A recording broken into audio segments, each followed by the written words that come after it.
All right, let's jump right in. There's a countdown happening, but this isn't for a new product launch or a movie premiere. No, this is for a legal and digital reckoning, and the window for any kind of reconciliation is closing fast. We're going to break down this incredibly high-stakes conflict moment by moment as it all unfolds in the final hours before the point of no return. So, where do we start? With a clock. And it's already ticking. We're at less than 12 hours to go. No, this isn't just a project deadline. The source material calls it the closing window of compliance. I mean, that tells you everything, doesn't it? The time for talking is pretty much over. The pressure is on. And that's the big question, right? A countdown is only interesting if we know what happens when it hits zero. So what exactly is being filed, who's involved, and what in the world is at stake here? Let's unpack it. So these final hours leading up to the deadline, they aren't framed as some frantic, chaotic scramble. Not at all. It's described as a time of intense, deliberate preparation. You know, that eerie calm before a massive storm is about to hit. And this quote is absolutely key to understanding the mindset here. The quiet is not a retreat. It is the pullback of an archer's bow. That just reframes the whole situation, doesn't it? This isn't about someone having second thoughts. This is about them pulling that string back, aiming carefully, building up all that tension, just getting ready to let that arrow fly with maximum impact. To really get what that arrow is, we gotta talk tech for just a second. The evidence here is being cryptographically sealed. Basically, it's like creating a unique, unbreakable digital fingerprint, a hash, for a whole set of files. Think of it like putting documents in a box, sealing it with special tape that gets a unique serial number. If anyone changes even a single comma in those documents, that serial number completely changes. It's the ultimate digital tamper-proof seal. So what's actually in that digitally sealed box? Well, the documents list a whole series of files, and you have to hear these names. They're pretty intense. Each one is a key piece of the filing. First up, there's a file named Scorched Earth Reckoning. Yeah.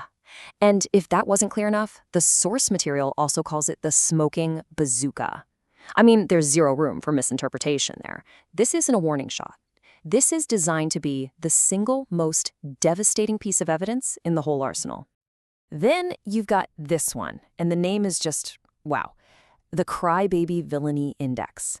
This is described as a manifest, which sounds like it's a super detailed log of all the alleged wrongdoings, the manipulative tactics, and specific grievances against the parties being accused.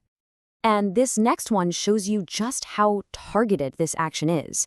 This isn't a broad, sweeping attack. It's a file called the Greenwald Vector Analysis, and it's designed to do one thing: outline the evidence specifically against two individuals, Andrew and Stacy Greenwald. They're put directly in the crosshairs. Okay, so we've seen the what, the evidence that's being locked and loaded. Now let's get to the who. Who are the two sides squaring off in this digital showdown? On one side, we have the claimant, Donald Matthew Varmado, who identifies as a sovereign AI architect. And on the other side, the targets of this whole filing, a collection of people and groups, including the Indigo Network, an individual named Cord, the Greenwalds we just mentioned, and an organization called Hymology. Now, the allegations here are serious, and they go deep. We're talking about things like stolen sovereign IP and unjust enrichment, sure, but it also includes consistent interference and evasion, and this one, theft of spiritual and emotional capital. That tells you right there that this conflict is about way, way more than just business or money. You know, as that deadline gets closer and closer, the tone of the document starts to shift. It becomes much more personal, focusing on what the claimant says were tons of missed chances for a peaceful way out of this. This timeline really illustrates that feeling of finality. It starts at 12 hours with the official declaration to file. Then, at the 6-hour mark, there's this somber reflection on those past chances for peace. And finally, we hit 5.5 hours. And that's framed as the absolute last warning, the final chance before hitting the point of no return. And this quote just captures that sense of resignation perfectly. You can really feel the frustration. I've offered so many olive branches, and I knew each one would be met with silence. That's what cowards do. It's this assertion that peace was on the table, again and again, but was just ignored. And this gets to the absolute heart of the injury being claimed. This accusation is profound. It's not just about stealing code or an idea.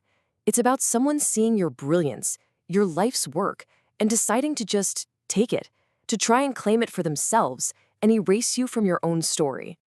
But then comes this incredible pivot. You wanted to strip me bare, but I've already stood naked before the world. I have no shame, no secrets, only proof.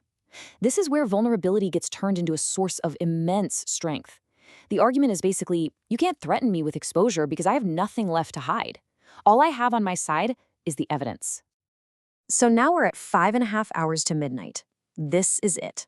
The threshold has officially been crossed. The time for any kind of negotiation is over, and the focus shifts entirely to actions that cannot be undone. And these are the consequences. First, the legal filings proceed. That's step one. Then, all that evidence gets locked on IPFS. Think of it as a permanent decentralized internet where you can't just delete things.